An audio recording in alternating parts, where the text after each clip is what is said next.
Bonjour à toutes et à tous. Je m'appelle Paul-Antoine Strulu, je travaille chez Xander. Comme on l'a dit, Xander, c'était précédemment AppNexus. On est une société de technologie qui va fournir des solutions pour la publicité digitale. Et la moitié de notre métier se fait avec les régies et les éditeurs.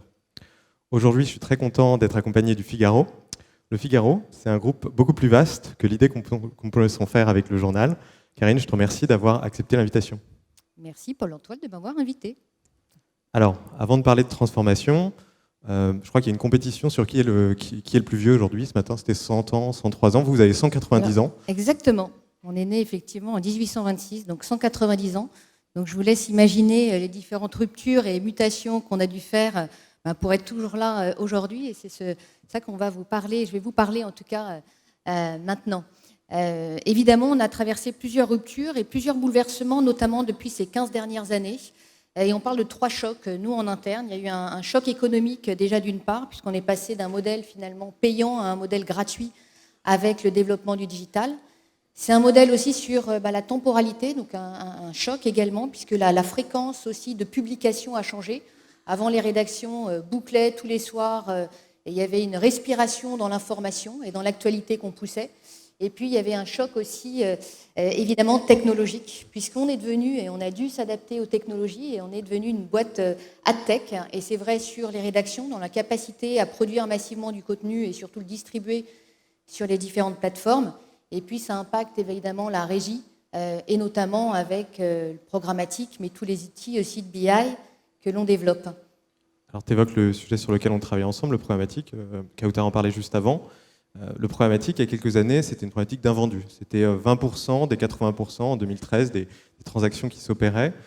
L'automatisation n'avait pas encore eu lieu. Aujourd'hui, si on regarde les statistiques européennes, le 80-20 s'est inversé et c'est 80% des transactions qui s'opèrent de manière programmatique. Alors j'ai la chance dans mon métier de travailler avec des éditeurs partout en Europe. Et il y a quelque chose d'un peu inédit qu'on a dans cette relation avec vous, le Figaro, c'est que dès 2015, vous êtes allé plus vite que la tendance. Vous avez vu cette transformation s'opérer et vous avez su faire les chantiers et entamer beaucoup d'innovations sur le sujet et le sujet qui nous anime. Alors avant de parler de votre métier à la régie, je pense que cette transformation s'est inscrite dans un contexte plus global du groupe. Je pense que c'est intéressant que tu partages un peu ça. Oui, alors pour aborder cette transformation, il y a évidemment les fondamentaux sur lesquels on ne doit pas déroger, que sont la qualité, ça passe par la qualité rédactionnelle et la manière dont on va l'adresser. Et puis c'est cette relation aussi de confiance qu'on a su créer toutes ces années. Ça c'est important, c'est ce sur quoi on a basé aussi notre réputation. Et puis il y a un sujet important, c'est la manière dont on a abordé notre transformation. Et ça passe évidemment par toutes ce qu'on appelle les nouvelles écritures. Alors c'est la vidéo et notre capacité aujourd'hui à produire, diffuser plus de 150 à 200 000 millions de vidéos vues. Et la spécificité, c'est qu'on produit, nous, des vidéos live. C'est 5 heures de live par jour sur le Figaro. Donc, c'est des émissions quotidiennes, hebdomadaires aussi, et cette capacité à interagir avec l'actualité chaude. Donc, finalement, on est devenu aussi une chaîne télé. On est distribué d'ailleurs sur Molotov aujourd'hui. Ça passe aussi évidemment par les podcasts. On sait faire du contenu, donc on sait les raconter via le mode audio. Et puis, c'est cette capacité de réconcilier à un moment donné le monde réel et virtuel, et donc créer aussi des événements, puisque c'est 50 events que l'on crée chaque année autour de marques comme Madame notamment, je pense à Business for Attitude. Voilà, donc ça c'est évidemment important pour nous. Donc, tu parles de la valeur de référence qui a été conservée, c'est proche de l'image qu'on en a, et après il y a ce virage technologique. Là, de ce que je comprends, vous êtes aussi allé puiser de l'ADN ailleurs. Il y a quelques semaines, vous annonciez le rachat de Bmove. Bmove, c'était une start-up spécialisée dans les moments de vie. Il y a une forte démarche de diversification. Je pense qu'on peut même le voir un peu à l'écran. Exactement. Donc, sur la partie transformation et diversification, ça va passer aussi via les acquisitions. Comme vous le savez, effectivement, historiquement, le groupe Le Figaro, on a le savoir-faire sur les contenus.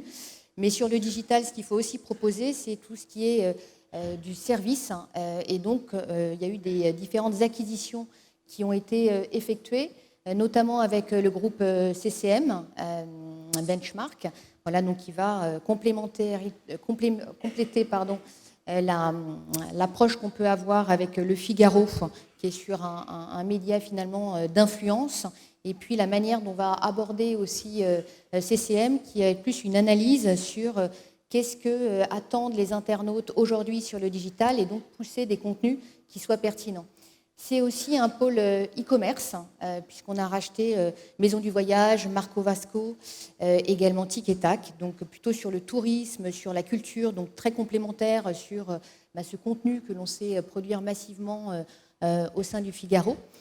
Voilà, donc ça c'était Et on ne les a pas à l'écran, mais ça se traduit dans vos chiffres aussi. Enfin, le groupe s'est déjà transformé, vous avez déjà, autant en termes de chiffre d'affaires qu'en termes d'audience, complètement évolué.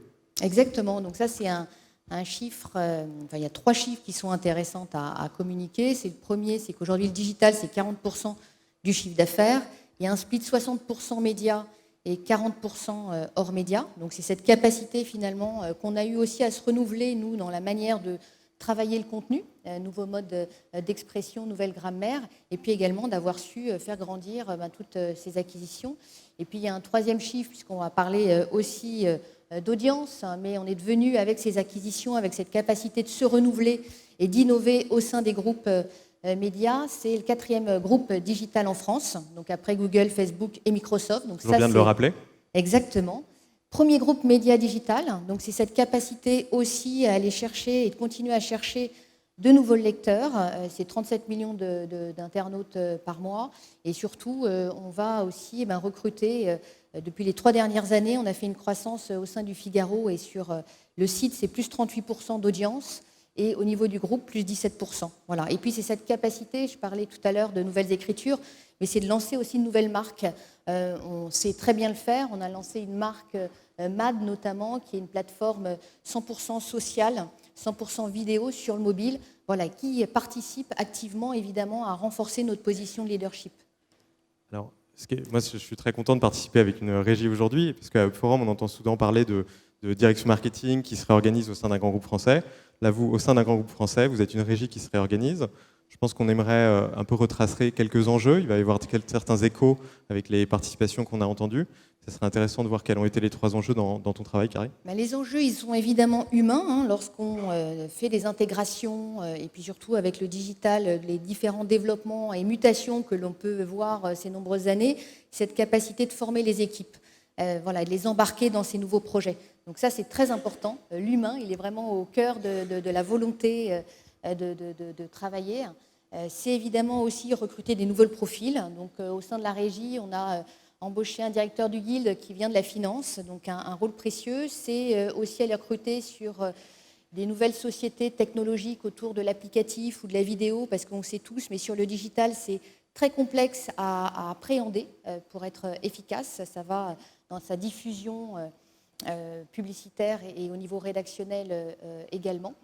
Et puis c'est aussi un nouveau mode de collaboration. Historiquement, c'est vrai que la collaboration avec les éditeurs, ça on le sait très bien le faire, mais aujourd'hui nos meilleurs amis sont aussi les développeurs, la BI et la data, avec qui on travaille beaucoup. Et puis la data, on l'a vu tout à l'heure, mais on a acquis différentes sociétés, et notamment e-commerçantes, donc on a une qualité de data transactionnelle, déterministe, qui est importante. Donc on travaille vraiment conjointement avec eux.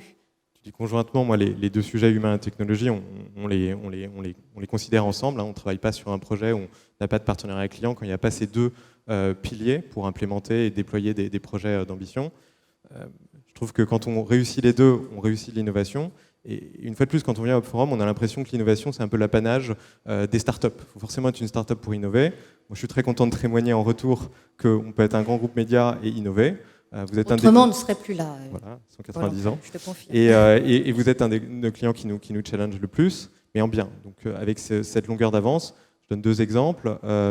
L'exemple des formats et du fait que traditionnellement, des formats qui étaient en gré à gré, aujourd'hui, vous venez nous voir en disant je ne veux pas passer par un tiers pour rendre ce format programmatique, je veux le faire moi-même. Vous l'avez fait avec l'habillage, vous le faites avec les formats de vidéo. Donc ça, c'était des bons challenges à avoir ensemble. Et le deuxième, on en a entendu parler 2 ou 3 fois, je veux que les vidéos soient complétées. Vous aussi, vous avez une offre de vidéo complétée. Il fallait juste mettre la bonne équipe, avoir la bonne collaboration humaine et technologique pour la mettre en place. C'est vrai que le poids du chiffre d'affaires programmatique est important chez nous, puisque c'est 50% en 2019. Donc on est sur un trend qui est de plus en plus important. Et l'objectif, c'est évidemment dans le programmatique, c'est aussi d'apporter l'excellence en termes d'une bonne expérience et des bons formats, des beaux formats. Ce qu'on peut faire finalement au gré à gré, qu'on puisse aussi le faire muter en programmatique. Voilà. Et pour ce faire, c'est évidemment les hommes. Voilà, ça c'est clé, je l'évoquais précédemment, mais c'est aussi les bons partenaires technologiques. Voilà, c'est ce qu'on fait aussi avec Xandr, c'est cette capacité, dès lors qu'on pense un projet, qu'on veut innover sur un format, eh bien Xandr va nous accompagner pour qu'on puisse le délivrer rapidement, puisque vous le savez, sur le digital, il faut être extrêmement agile et rapide, voilà, pour avoir un coup d'avance aussi, et surtout être efficace sur les produits que l'on peut proposer. Donc ça, c'est évidemment très important. Ça a changé aussi la manière dont vous travaillez avec vos clients. Tu parlais des lecteurs tout à l'heure, mais vous avez aussi dans l'audience les annonceurs, les agences, vos clients. Vous avez changé aussi cette manière de travailler. Je crois que c'est le mot-clé conseil ici. Exactement. Donc ça, c'est le mot-clé conseil. Comme je le disais, c'est vrai que l'approche digitale a beaucoup évolué. Notre offre aussi avec les différentes acquisitions. Et donc, on a un nouveau projet qui s'appelle le New Deal et qui intègre 3 piliers que sont les médias, data et contenu. Médias sous forme d'influence planning, quel type de marque je vais aller activer, quel type d'environnement. Également la partie data, qui est évidemment très importante sur la partie insight. Donc, ça veut dire écouter vos cibles, qu'est-ce qu'elles vont consommer, quels sont leurs centres d'intérêt, pour pouvoir ensuite créer le bon contenu et surtout créer des segments qu'on puisse onboarder aussi dans votre DMP. Donc, pour nous, effectivement, cette data aussi, elle se partage. Et puis, à la partie contenu, donc en partant de ces analyses, pouvoir proposer évidemment des contenus pertinents. Et pardon, je suis allée trop vite, c'est avec donc 14 Haussmann que l'on a lancé, qui est notre agence en fait créative et de brand content, où on va produire les contenus pertinents en partant justement de la partie écoute sur la partie data, mais également cette capacité à analyser tout ce qui est SEO pour produire le bon contenu qui émergera ensuite. Et cette partie créa et mesure qui est évidemment très importante, donc avec des études que l'on va fournir adossées à des instituts d'études ou des panels que l'on a au sein du Figaro. Très heureux que tout cet effort technologique vous amène à de nouvelles offres. Nous, la manière dont on travaille avec les éditeurs, c'est un problème d'optimisation sous contrainte. On nous dit, voilà, j'ai tel site, telle application, et faites en sorte que ça soit plus pertinent pour les agences et les annonceurs. On arrive toujours à la même conclusion, c'est que quand on a tout optimisé, tu parlais de lead management, il faut casser le site, il faut le refaire. Je crois que c'est ce que vous avez fait le 8 octobre. Toutes les différentes équipes du Figaro sont arrivées à la même conclusion, une refonte du site. Je crois qu'elle s'affiche à l'écran. Exactement. Donc le 8 octobre, c'était le grand soir puisqu'on a lancé le nouveau Figaro. On est reparti vraiment from scratch. Toute l'infrastructure a été développée en interne. Et l'objectif, c'était quoi? C'était déjà d'offrir une meilleure expérience utilisateur, et notamment qu'il soit mobile first, puisque nous, nos contenus, 70% sont sur le mobile. Donc ça veut dire effectivement une meilleure façon de pousser les contenus. C'est aussi un site qui soit, et des plateformes qui soient plus rapides. Et on sait aujourd'hui, lorsqu'un utilisateur va sur une plateforme, si elle n'a pas le contenu qui s'affiche rapidement, eh bien, elle part du site. Et puis avoir une plateforme qui soit aussi évolutive, parce qu'on voit bien, mais avec l'environnement digital qui ne cesse d'évoluer, tant dans la proposition de contenu, mais également par rapport aux KPIs publicitaires, on se doit évidemment de toujours challenger aussi les éditeurs. Voilà, donc on a lancé un nouveau site avec ce qui a changé, c'est un nouveau réceptacle pour accueillir justement tout ce qui est podcast, vidéo, que ça soit mieux consulté. C'est aussi une marque qui a été lancée en PWA, c'est Progressive Web App. Ça veut dire quoi? Ça veut dire que c'est très proche de l'univers applicatif et qu'on est capable de travailler en mode alerting, d'envoyer des push notifications qui soient personnalisées à nos utilisateurs. Et donc c'est l'objectif de créer plus d'engagement, de fidélisation et faire en sorte qu'ils passent beaucoup plus de temps sur l'ensemble des plateformes. Très bien, donc on approche de la conclusion et moi je vais partager ce que je retiens de notre relation, c'est qu'au Figaro, on n'a pas de mal à allier héritage et modernité. Est-ce que tu peux nous dire ce qui reste dans le Figaro et dans ce nouveau lancement? Puisqu'on parle on est de la matinée du reboot, mais ce qui ne changera pas, c'est effectivement cette capacité à créer de la confiance qui nous unit avec nos clients. Ça, c'est important, en s'appuyant sur les marques que l'on a, les hommes aussi, et la partie technologique qui, évidemment, fait partie intégrante aujourd'hui pour déployer notre stratégie. Merci beaucoup, Karine. Merci à tous. Merci, Paul-Antoine. Merci énormément.